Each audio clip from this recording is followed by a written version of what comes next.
Hi, I'm Dr. Kemi Lawyer. I'm a Nigerian journalist, a pharmacist, and a PR specialist. I'm also an activist. I've been in journalism for 27 years. That's 1994. PR, 1996, 25 years. And of course, pharmacy, which is 1989. 38 years, 37 years. Basically, the work I do right now, I'm a notable journalist. I live in Nigeria, spent 32 years in the US, 5 in Canada, and 2 in the UK. So most of my life I've lived abroad. I'm 57 years old next month. The reason I'm doing this video is because I started a series called Idumuje-Ugboko. Idumuje-Ugboko stands for Investigative Journalism Idumuje-Ugboko. Most of my investigative series have the IJ in front of them, IJ Koza. I investigated an entire church, a pastor accused of rape. I also investigated Dibanj, a singer, also accused of rape. I've investigated everything from the death of Kashi in the Barry J case. Almost everything I've investigated was correct. I never made a mistake. Investigative journalism is not peanuts. It's a lot of work and a lot of money. And that's the part I don't have, the money part. I have not been able to work for any media outlet because many of them find me controversial. They don't want to work with me, or they feel threatened by the NBC shutting them down.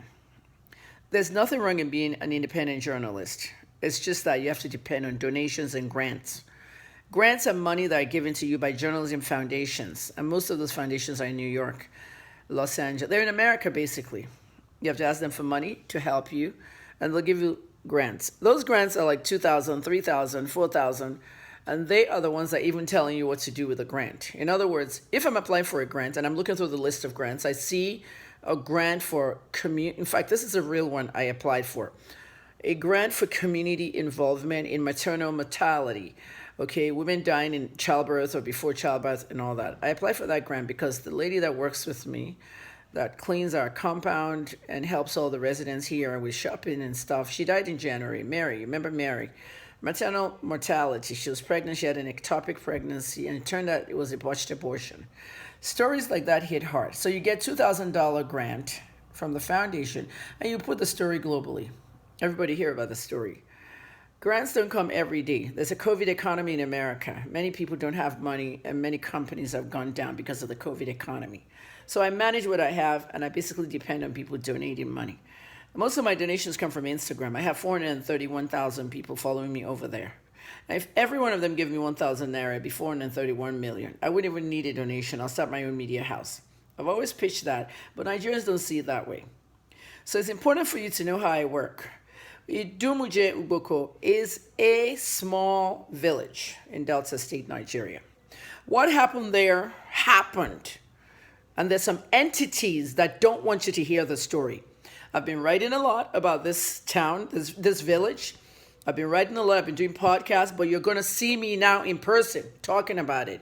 So if you feel that I've slandered you, because defamation is written, slander is spoken. I'm speaking now. If you feel that I've slandered you, get your lawyer and have them serve me papers and we'll go to court. Okay, but I'm not the one journalist you want to step toes on. Okay, I know what I'm doing. I'm a journalist. I cannot be intimidated. I know my mission. So make sure you know that before you come after me, because I will come after you mercilessly. This is news and information. Nigeria is a place where news is suppressed all the time. Things happen, they don't let it come out. And there are other countries like South Africa where things didn't happen and it comes out. Like the woman that had 10 babies in South Africa. She never had 10 babies. It was a lie. Her family has sent out a statement already apologizing. But all of you bought it in the news, right? Okay. That's where people like me come in. I have 3 first-class degrees, and I consider myself very intelligent. Okay? I don't wait for people to praise me or tell me what I am. I'll tell you exactly that. Today, as I'm speaking, is the 26th of June, 2021.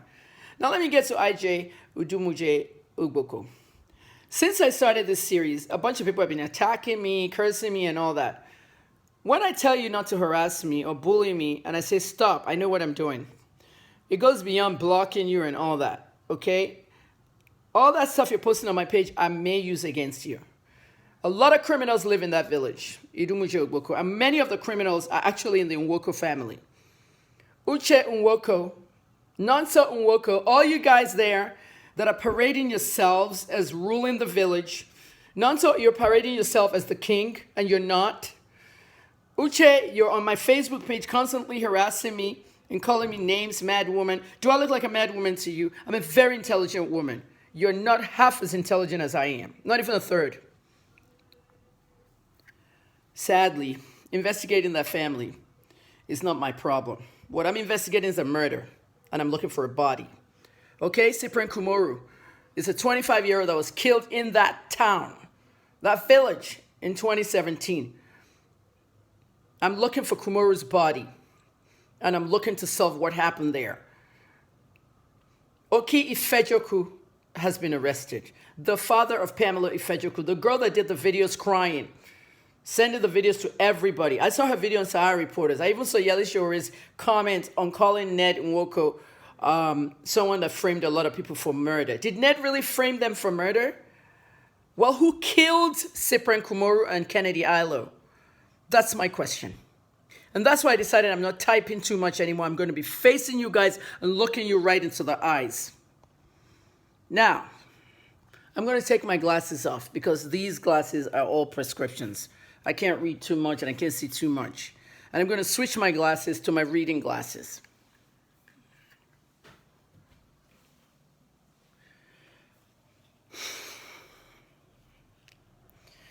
Now, who is Cyprian Kumoru? A Benue youth that left Benue State and went to Delta State. Any of us can go anywhere we want to get a job. He went to Delta State, he became a bike man, Okada. He took somebody on his bike to the palace. On getting to the palace, there was some kind of fracas there. Gunshots were fired. Cyprian died. They were trying to shoot somebody, maybe the person that was a passenger. Cyprian died. They hurried his body to a grave, and they dug a grave that they were going to bury him. While they were digging the grave, one of the grave diggers, Kachi Nwoko, was suddenly sent away from the palace because Kachi might be a snitch for some people. Kachi was banished from the palace and left. After he was arrested in handcuffs, he came back to the palace to show the police where they dug the grave. The body wasn't there. Where is the body of Cyprian Kumoru?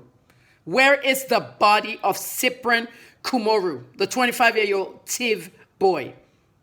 I traveled to Abuja on 3 different assignments, and one of the major assignments was because of him. His father has gone beyond going to the police. My son died in Delta. Do you know what it is for your child to die in New York and you live in Washington? Do you know you have to travel to New York? Do you know you have to sit down hours and hours with New York police? Do you know what you have to do? Or you have not heard of celebrities who die in other places. Tupac Shakur was from New York. He died in Los Angeles. Biggie Smalls from New York. Excuse me. Tupac is from Los Angeles, California. He died in Las Vegas. Biggie Small is from New York. He died in Los Angeles. When these cases happened, these are music artists that were shot and killed. The police from those places where they die had to be the instrumental ones to the investigation. The same with Princess Diana. She was in an accident, and she died in France, Paris. And the French police was the one that was more instrumental to the investigation rather than the British police. So know how things are done. Mr. Benedict Kumoru left Benue State and flew to Abuja to see his lawmakers.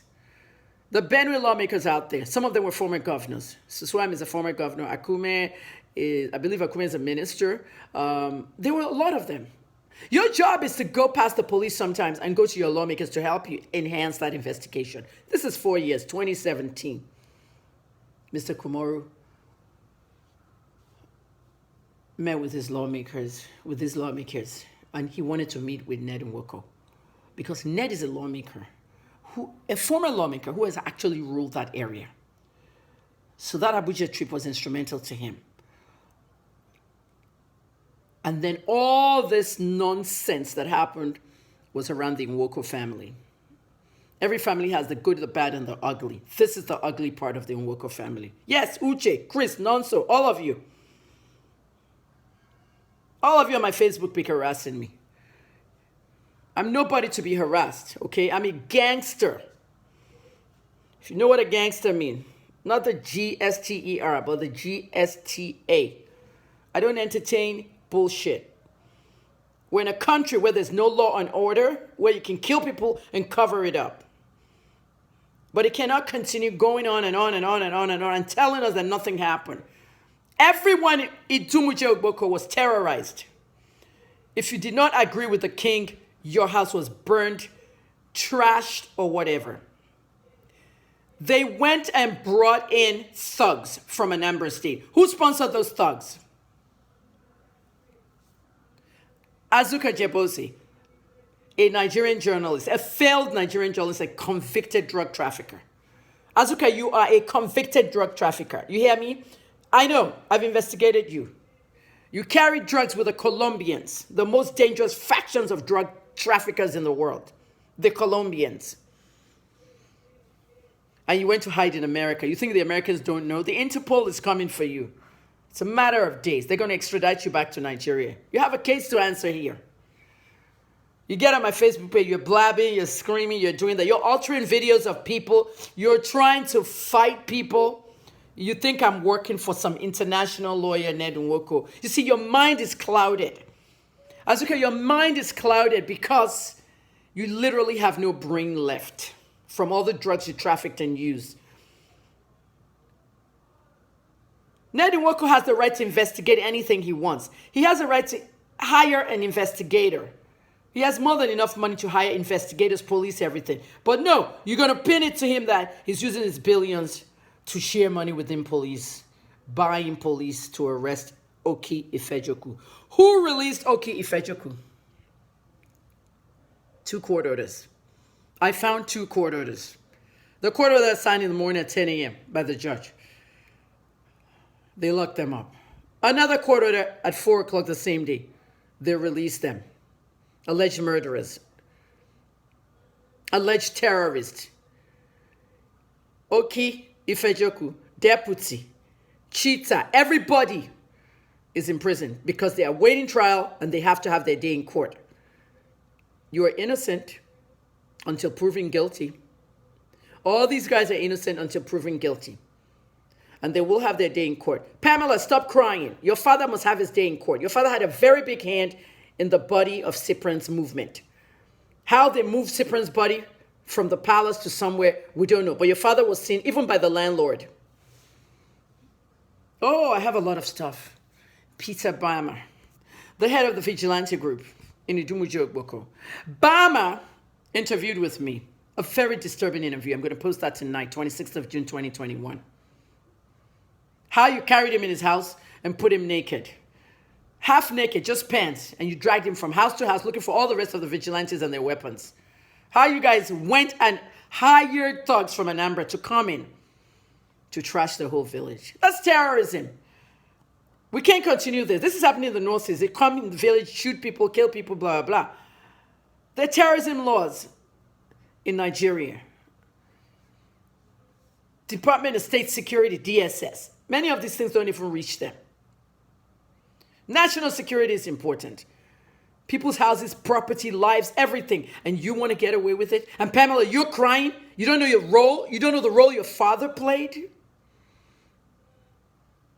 And then there's Gabriel Ogbeche, the CEO of Ren Oil. Gabriel, you have my number, I have your number. You've been avoiding me for interviews. I need to interview you. One of the head of the thugs mentioned your name, insinuated that somebody that's an oil and gas magnate is their sponsor. And that's why I called you. Mr. Ogbeche, you need to call me and settle this stuff. Because that article you wrote, I read it. There will be no peace in Idumuje-Ugboko. You need to say your part. When that boy mentioned your name, that the plot was to assassinate Ned Nwoko, IGP Adamu called you guys.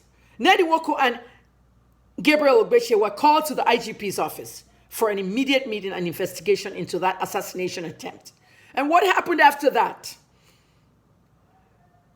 Now, Adamu's gone. IGP Usman Baba Alkali was in that meeting, and I know that. No one can deny that. Where are we going with this case? It's not about Ned, it's not about anybody in Nwoko. It's about Cyprian Kumoru. That's who I'm investigating. Where is his body? They unearthed his body and took it somewhere else and disposed of it. It was missing. I'll continue.